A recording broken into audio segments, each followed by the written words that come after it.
मित्रांनो, श्री स्वामी समर्थ. आज मी आलेलो आहे धुळे येथील आकाशवाणी केंद्राजवळील स्वामी समर्थ मंदिरामध्ये.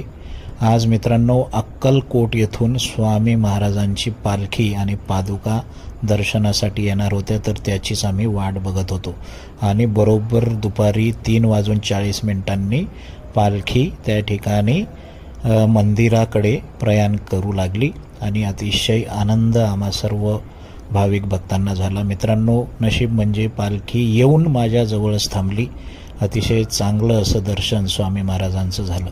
बऱ्याच दिवसापासून सुरू होतं की अक्कलकोटला जावे, परंतु खरोखर मित्रांनो, आपली जर श्रद्धा आपल्या आराध्य दैवतावर असली तर दैवत स्वतःच आपल्या भेटीला येतं. तर हा छान अनुभव मला बघायला मिळाला, मला आला.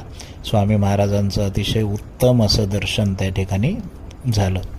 मित्रांनो, आपण सुद्धा आपल्या आराध्य दैवतावर विश्वास ठेवणं फार फार गरजेचं असतं. त्यामुळे आपल्या मनाला शक्ती मिळते, उभारी मिळते. मित्रांनो, आपण सुद्धा कोणत्या देवाला मानतात हे नक्की कमेंटमध्ये सांगा.